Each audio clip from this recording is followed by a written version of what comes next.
So here are the 6.8.4 notes, examples 6 and 7. So this is continuing on using the complement to find the probability.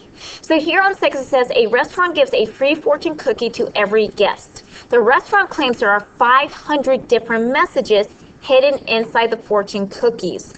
What is the probability that a group of 5 people receive at least 2 with the same message? So basically what we're trying to do is find the probability that at least 2 are the same.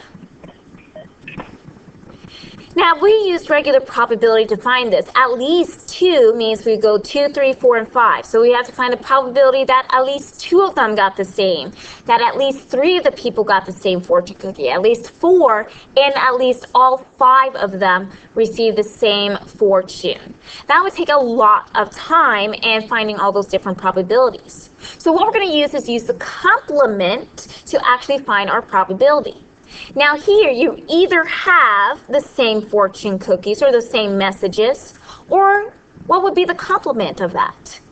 Well, the opposite or complement would be having none of the messages be the same. So here we're going to do 1 minus the probability that none are the same, or basically none of the messages are the same. Okay. So we're going to do 1 minus. Now here, we have to count for all 5 people. So let's talk about the very first person. Well, total, there are 500 messages. So remember, the total of how many things are going to be in the bottom of your fraction. Now, the first person has all 500 to choose from or be able to get. So our very first person we're going to do is 500 over 500. There's 500 total messages, and a person has 500 options to choose from. Now here, because we have to involve all 5, we have to talk about the first person, and the second, and the third, fourth, and fifth. Because we're doing and, we're going to multiply. Now let's talk about our second person. Well, once again, there's just still a total of 500 messages. Now, because we don't want any of the same, if the first person got a message and we don't want that to be the same thing as the second person gets, that person has 1 less message to choose from. So theirs is going to be 499 over 500. What about the third person? Well, once again, there's 500 messages total, but because we don't want any of them to be the same, well, we got to take the first person's message out and the second person's message because they can't be the same.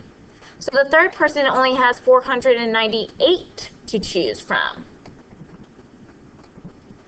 And then for our fourth person, we go down. So we have basically 497.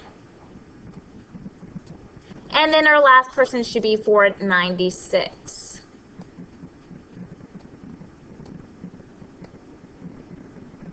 So rewriting this, I'm going to have 1 minus. And basically all you're doing is multiply the numerators. So 500 times 499 times 498 times 497 times 496. And then that's going to be all over, if we see here, 500 times, and we do that 5 times. So it's 500 to the 5th power. So if you calculate that, put that all in your calculator, this is 500 to the 5th power, not 5005. So 500 to the 5th power. We should get about 1 minus 0.98. 01. And then finally getting our answer here, we should get about 0.0199 as our final answer.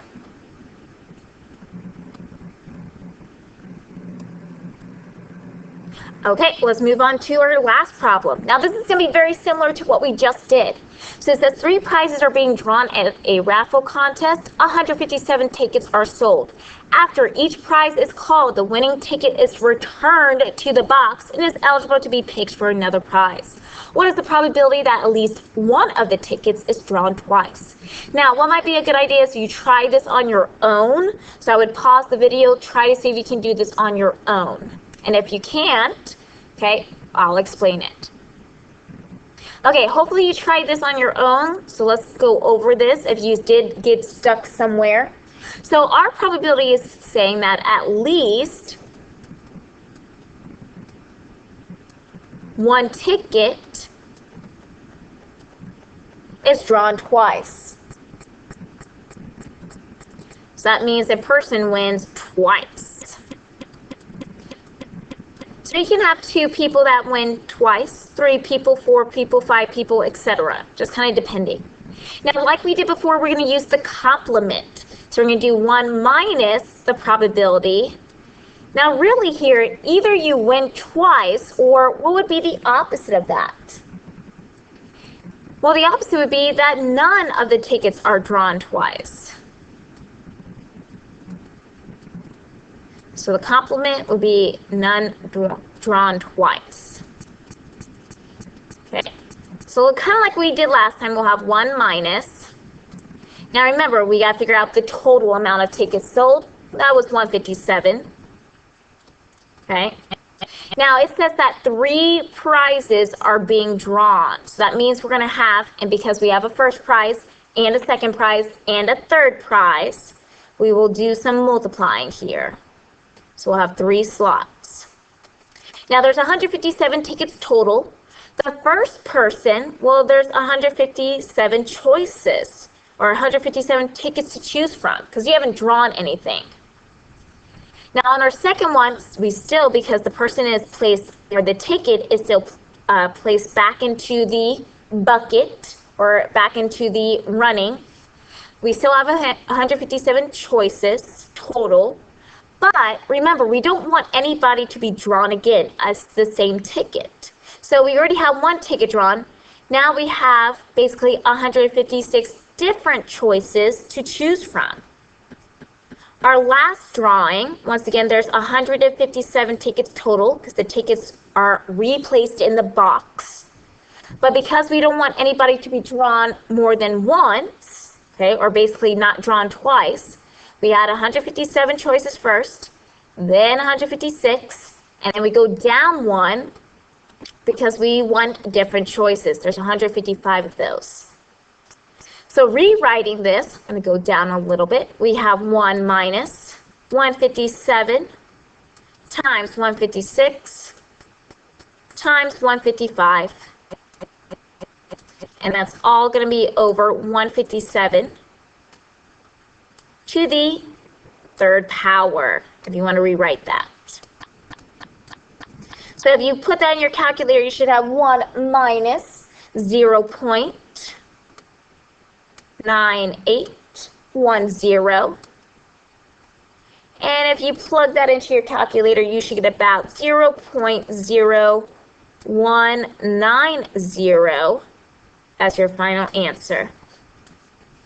So remember, your homework is 68.4 worksheet. If you have any questions, you will probably have to go to either Miss Snyder's room, who is doing this as well, or to any other math teacher, as I will not be here after school or in the morning. So make sure if you do have questions, email me, or you can go to Miss Snyder's room or another math teacher's.